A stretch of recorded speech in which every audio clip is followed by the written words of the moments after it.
Welcome back to Dawn Podcast. You know it's your man,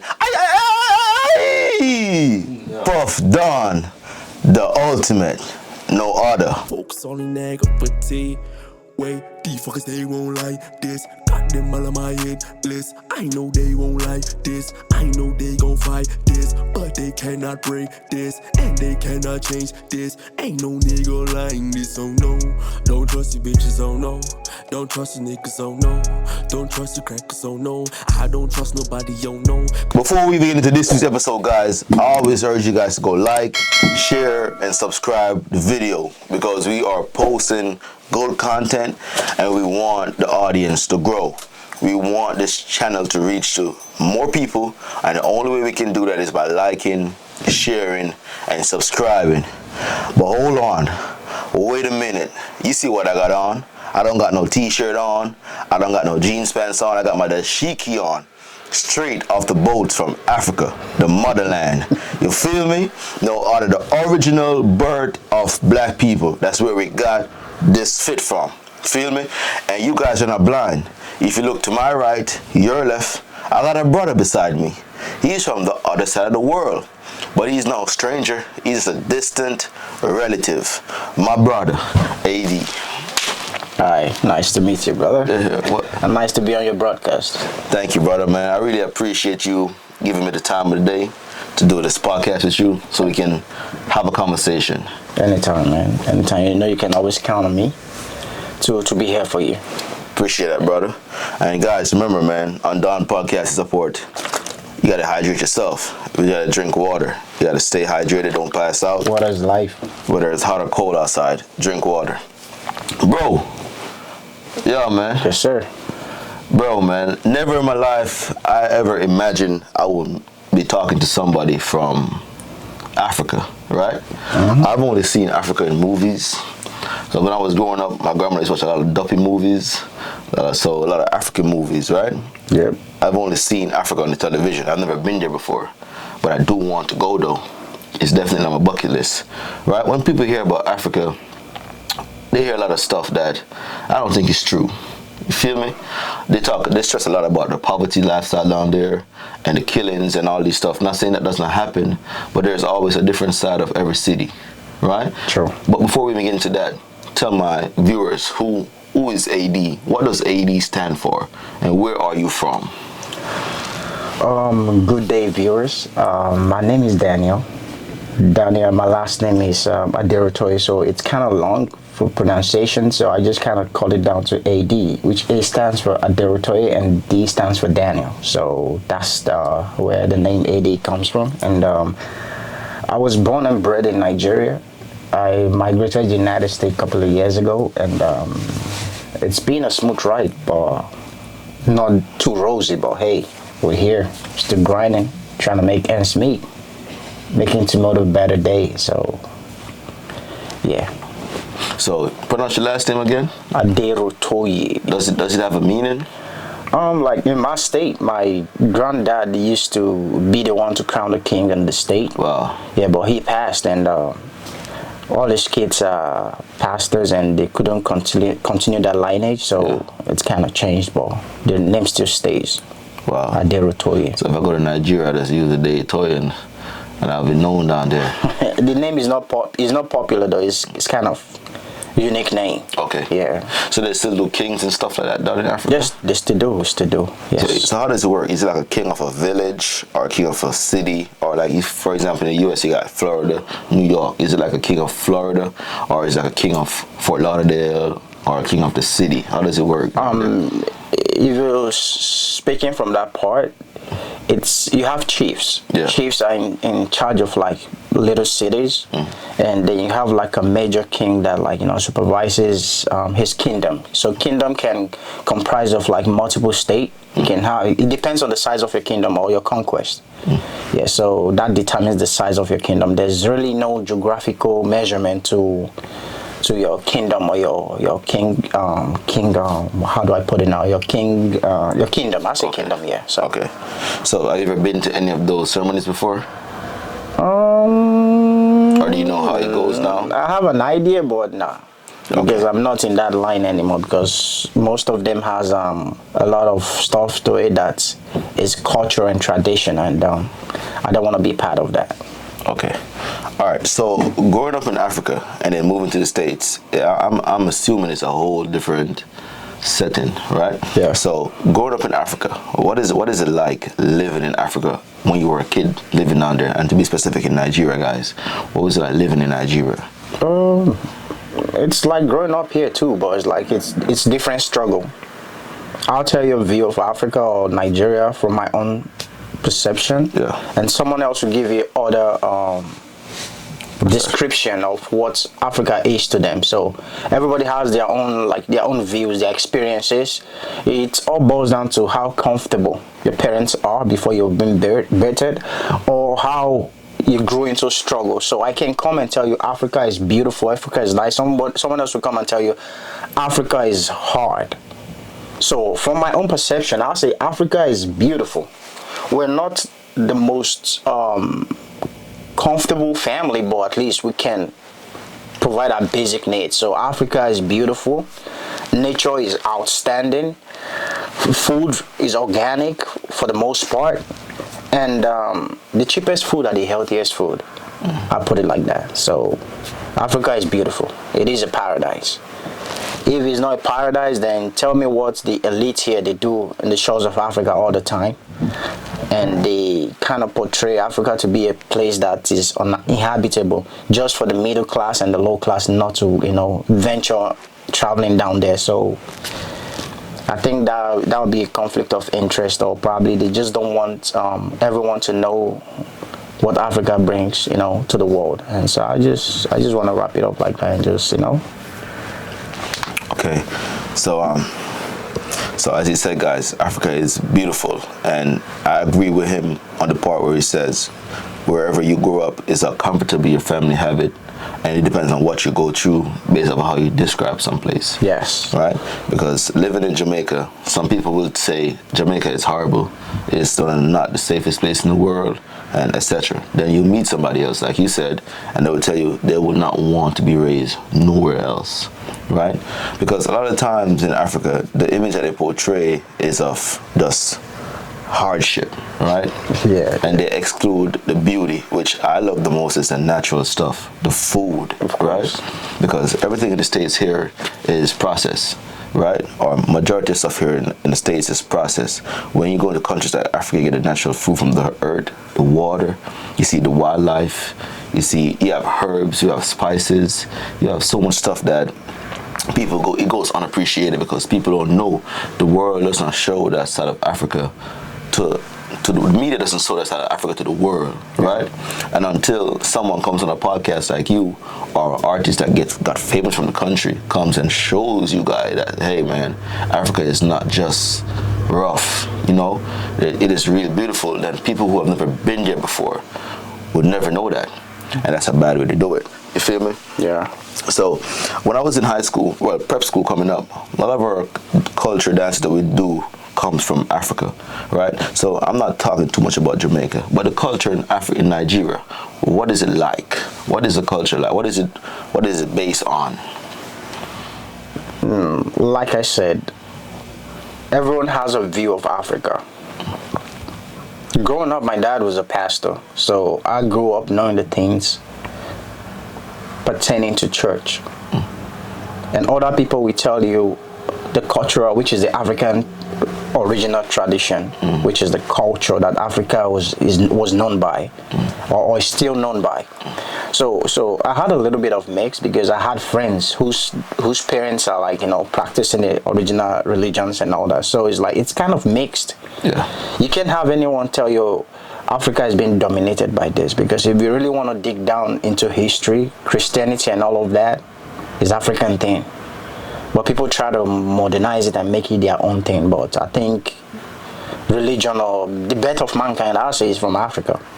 Because from the researches I've done, and from the things I've known, that is not shown to me by so-called media and all that stuff, I've come to realize that Africa has a lot to offer, and Africa is still the cradle of mankind. So Africa is kind of a mix of culture. You can have a religious, or traditional worship,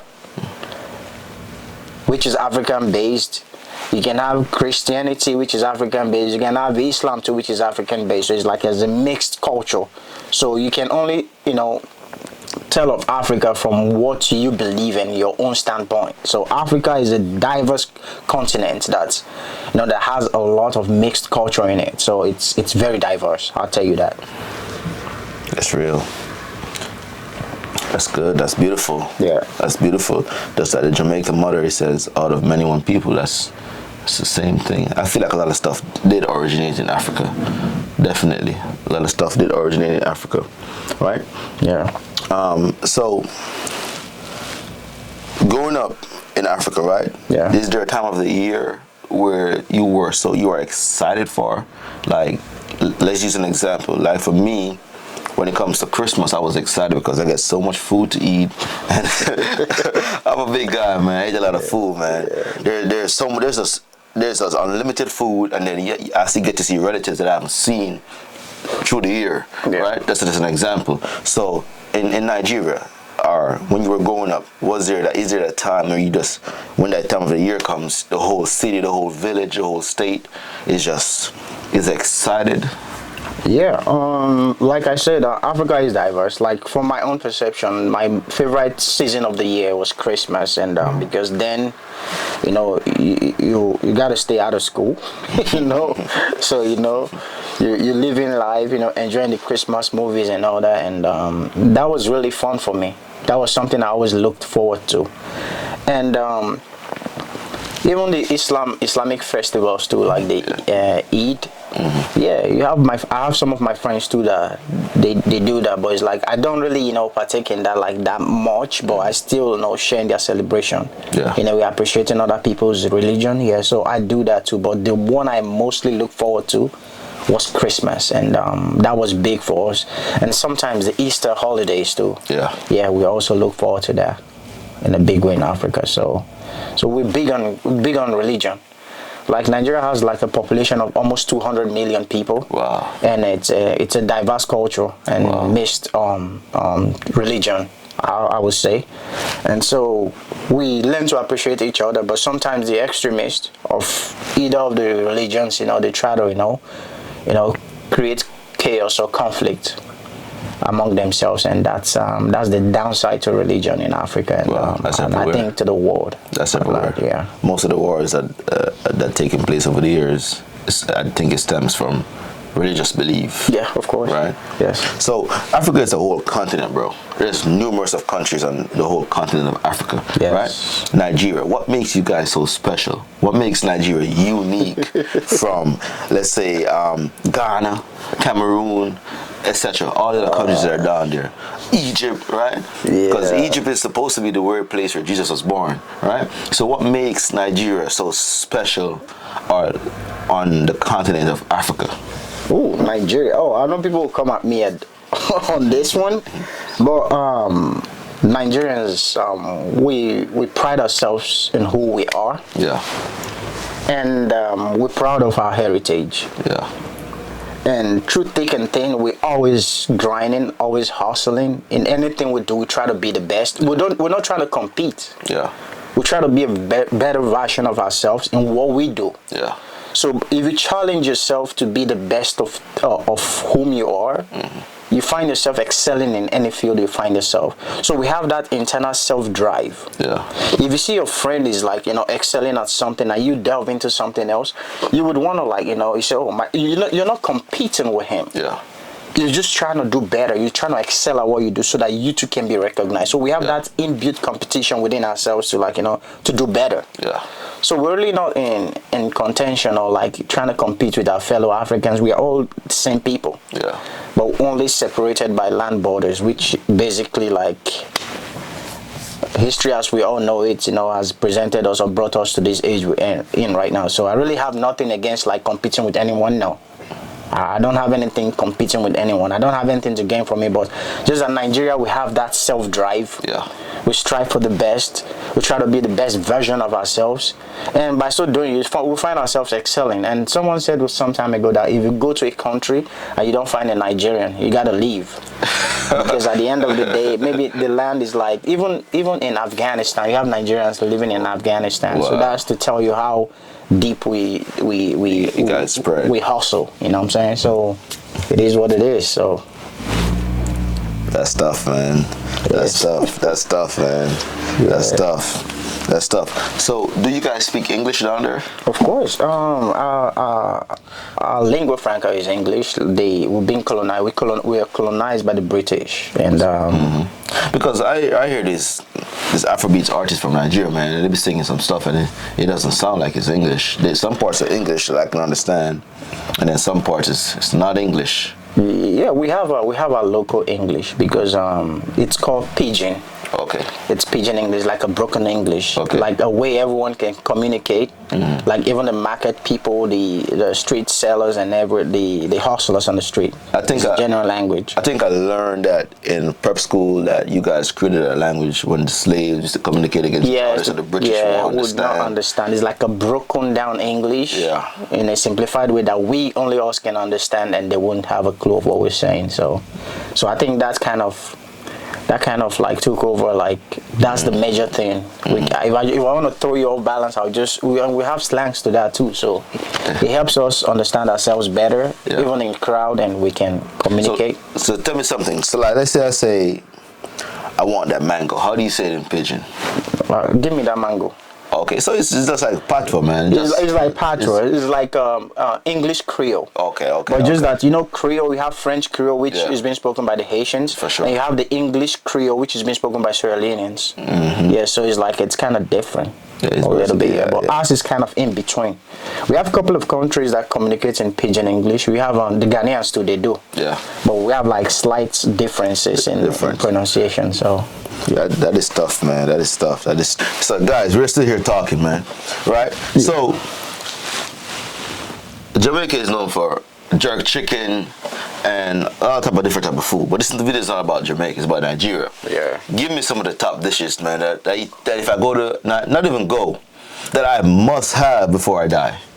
Woo! I'm gonna have a lot of enemies on this one. The best jollof rice you can get in the world is from Nigeria. There's these big arguments in Africa between Ghana and Nigeria. They say who has the best jollof rice, and the Ghanaians think they have the best, and us Nigerians we think we have the best. But in my own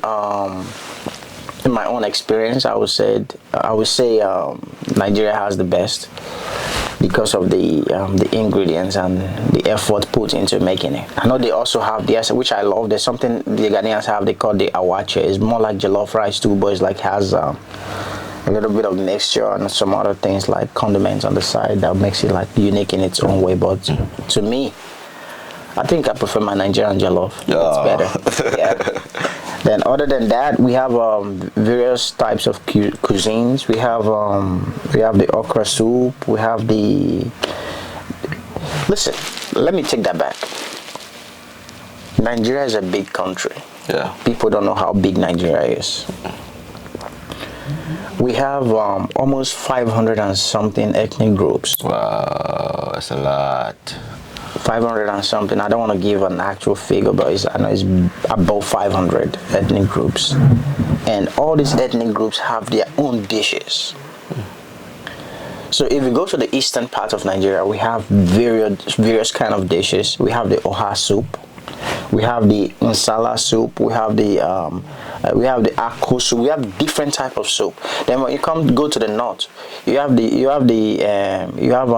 houses. They have something called the tuwo shinkafa. It's made out of rice. It's like fufu, but it's made of rice. They have their own type of soup. Then come to the west, which is the Yoruba, which that's my tribe. Yeah. You have the ewedu, you have the gbegiri, you have the something when you mix three ewedu, gbegiri, and and ewedu together, you have something called the abula.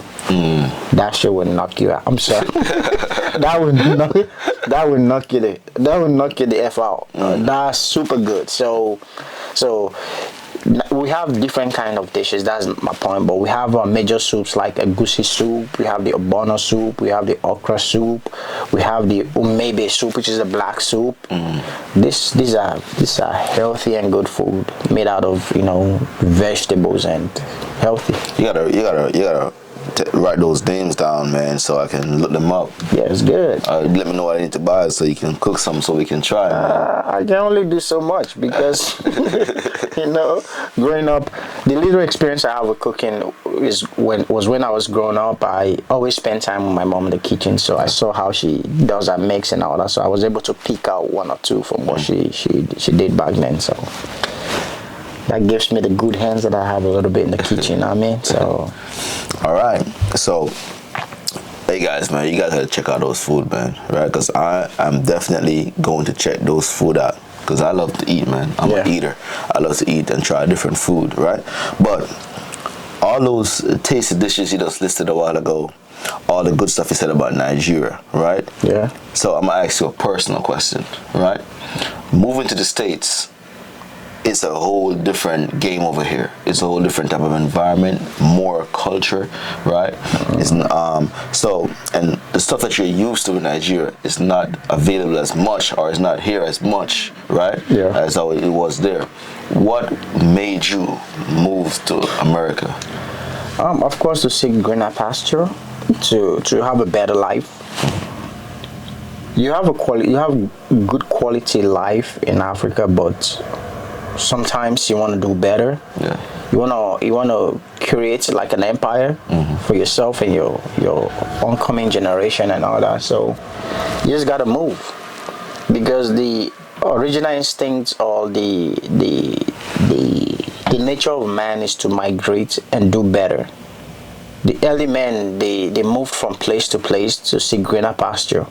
What they didn't have before, they want to acquire it elsewhere. So it's very common with mankind to want to migrate. Africa has its own beauty and its own glamour. America has something else to offer, which is good governance and good structure of society. So you can actually come here and thrive. If you have an idea or you have a trade, you specialize it in your country, you can come over here and put those expertise into use here, and you do better for yourself. Our countries are naturally endowed and all that, but we lack good governance. So the reason why people migrate from their countries to the United States is because here has a good structure, and most of our countries don't. That's the honest and sad truth. True. So when you come over here, or anyone that comes over here, they're here to do better than what they were doing back in their country. So I followed suit to come and to see what America has for me, and thank God so far so good. It's been good, and I don't have no reason to complain. So one thing from the Nigerian culture that you would want at least everyone to implement in their life, maybe it's a mindset, a way of living, something tribal, whatever you think it is. What is that one thing that you would recommend that's Nigerian, that's originated from Nigeria, that you would recommend everyone should implement in their life? That's deep. It's a deep question. That's how we do it in the Down Podcast, and we get down to the deep stuff. Yeah, so I'll say number one is self-belief. Believe in yourself. And being talented is good, but being hardworking is even better. Yeah. So if you've got natural talent to do something, it takes you to an extent, but hard work would set you apart. And don't sit down and speculate. If you say something, always follow through with it. Because even the good book says the power of life and death lies in the power of life and death is in the power of the tongue. And when you speak something, the word will not just happen. You need to follow it up with action. So Nigerian, for the most part, we succeed, or we strive towards success by working hard and staying focused. And there's time for everything. There's time to party, but you can never say struggling Nigerian. I won't say like every Nigerian, but for the most part, a struggling Nigerian, you will not see them partying very much. Not saying party is bad, but hey, he who must learn to fly someday must first learn how to crawl. That's deep. If you want to fly someday, you need to learn how to crawl first. So you need to take steps, baby steps. And you just have to like, to stay true to yourself, stay true to your grind, and keep your grind consistent. It might not be what you want it to be at the moment, but the end thereof will pay off. So you just stay committed to your hustle, your struggle. If you see what you're doing is not making headway, you can diversify. Diversity is good too. Like having like other stream of income other than what you're doing, it helps you. So I would say Nigerian hustling spirit is what sets us apart. And if you want to do better, from my own understanding of life, is stay true to yourself, number one. Number two, you don't deceive yourself. You know something is not working for you. You don't have that energy, or you don't have that strive to exact, consistency in what you do. There's no point wasting your time over things that is not going to work for you. Just that probably I think, okay, now I don't know how to read, or I don't like to read. Yeah. I like calculation. So I will not go into like maybe a course that will require me to start studying lengthily. I'll go into a course that I know that, okay, probably I love to calculate. So when I start doing my calculation, I will excel in that field. So the primary goal for every man is to discover yourself first. When you discover yourself, then you put yourself into the line that works for you and that you understand and that you love, and you stay consistent and committed to the process, then I believe things will flow easy. So Nigeria is like, we understand the hustle, we understand the struggle, and we just try to stay consistent and steady grind. Yeah. Steady grind. That's why in everything we do, we tend to excel. Yeah. See, here on Don Podcast, in every episode I do, my brother, and I know you watch them, every episode I do, I stress the three main things, right? Major thing I stress is consistency, right? And I'm happy you mentioned it, because a lot of us, myself, I'm guilty as hell, right? A lot of us struggle with consistency because we want things to happen now, right? And if it's taking longer than we thought it would take, we tend to give up, or we tend to get wishy-washy, or tend to shake you up a little bit and lose confidence, right? And then you fall off the wagon, and then most times you don't get back on the wagon, right? Yeah. So here on Don Podcast, most of my episodes, I stress that big word a lot, because I'm coming from a place in my life where I was not consistent, right? Even with my podcast, I started a year ago. I stopped because I felt as if it was not growing, right? I felt like it wasn't moving as quickly as how I wanted it to grow, right? So I stopped. I didn't have the energy to put out. I like to do it. I love to do it, but I felt as if I was doing too much and I wasn't growing. But then this year I look and I see, man, you have guys out here who are working 3 times, 4 times harder than what I could have even imagined. And they're already there. The places that I want to get to in regards of growth, they're already there, my brother. And they're still working 4 times, 5 times harder, as if they don't have nothing, right? That's one thing I talk about the most on Dog Podcast, and it's consistency. Then it's also self-belief, right? You have to believe in yourself. You can't do nothing. Of course. There's no way you can't persuade yourself to do something if you don't believe in yourself. You feel me? Yeah. That's the second thing that I stress the most about in Don Podcast. And the third thing is discipline, right? You have to do it even when you don't even want to do it.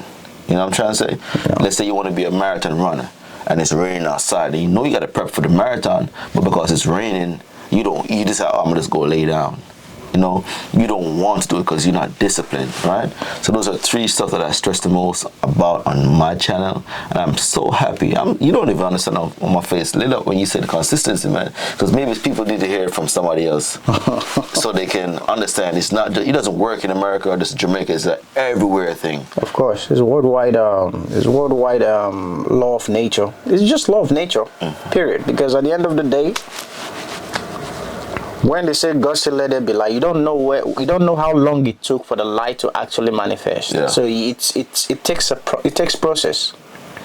You know, but sometimes the people would think like it all comes like autumn. No. There's a line I read. It said life at best is very brief. If you live your best life, trust me, it's within a short span. So the struggle, the toil, the hustle, the grind is all beauty of life.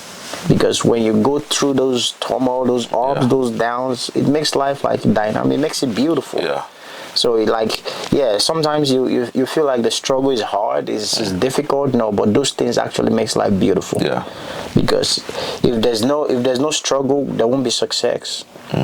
If there's no grinding, there won't be a congratulation at the end of the day. So you just gotta understand these laws. And the feeling is not there. Yeah, the feeling is not there. If you get it automatic, then you really would not appreciate what you have. Yeah. So sometimes I think that struggle is part of life. It's part of our composition. It's part of who we're made of. So we just have to go through it, to be able to appreciate what we have at the end of the day. So at the end of the day, it's good we go through that. And when you're going through that, do not give up. Yeah.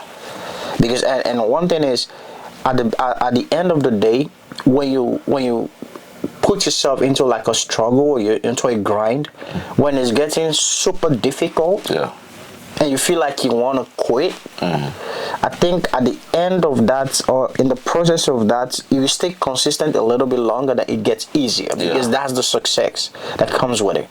So when there's like old African like proverbs, and they said, if day one break, night they fed dark way. So meaning, if before the dawn of a day, the night gets really dark. Then when it gets really dark, then the next few seconds it breaks. So you need to stay true to your grind, stay true to your struggle, and believe in yourself and believe in whatever you believe in.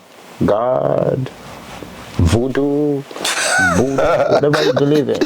At the end of the day, heaven is in the heart, beliefs is in the heart. Whatever you believe works for you, go after it. Nobody's telling you one religion is better than the other, but hey, whatever that has been working for you, keep believing what you believe in. At the end of the day, everybody for himself, you know what I'm saying? So we're just here to admonish each other, to talk to each other, to make each other do better and be more successful. Because it don't pay me to see an opportunity that is due to someone and I don't give it to them. So it really does me no good to hinder you or to stop you from getting your opportunity. So that's basically it. All right, man. So we've been here for a minute. We've talked about a lot of stuff. Coming to the States, right? Yeah. All right. So what's your goal? What was your goal coming to the States? Apart from, yes, you said you wanted to make life, you wanted to experience something new. What's your ultimate goal to achieve while you are here? Like I said, there's a lot of struggle in Africa, and for the most part, Africans that come here, for the most part, I'm just judging from my own perception, is to come here and make source of income, streams of income that will sustain us back home and our families. So when we come to the diaspora, come to the West, we just want to come here and grind, and invest back home. Because what the government, failed to give us, we go out there, we try to get it, and come invest back home to make our lives, more comfortable in our home. Because I think if Africa is really smooth and the governance is pretty on point like the West is, I don't think nobody will want to come over here. Because ranging from varieties of or plenty, or you have to edit this part, so ranging from various aspects of governance. I think Africa, we're pretty much we're lacking in so many aspects of that, and we need to put our acts together, because you can tell we're rich in these resources, but when your plane is coming down, you can tell you're in Africa. But with the resources and the wealth we have, we shouldn't be like that. You have other African countries that are thriving, but ask yourself, when did they start becoming the way they are? It's not so long, but to us that took independence in the 60s, we're still still rigmaroling in the same vicious circle.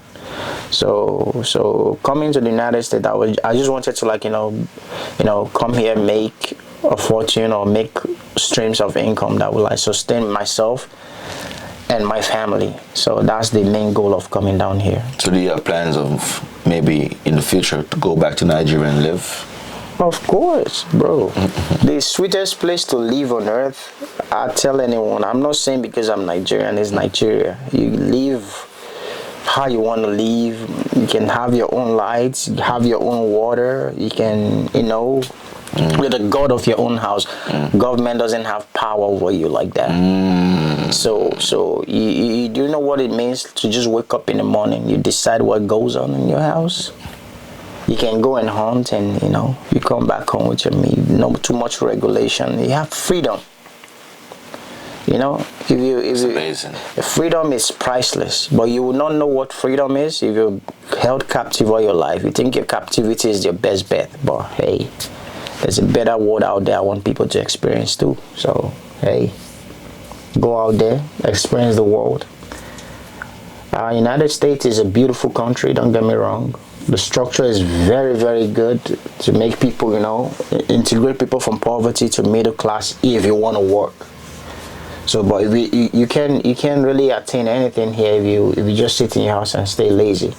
So the reason why most foreigners excel here for the most part is because when they come here, they put themselves to use, like they work. So you see some people having 2-3 meaningful jobs, before you know, they're stacking up cash. They're doing good for themselves. So I will advise anyone here that's having the intention of living a better life to see what the other parts of the world has to offer. So I put it like that. So for me coming down here, yes, I wanted to do better. I wanted something that would sustain myself and my family.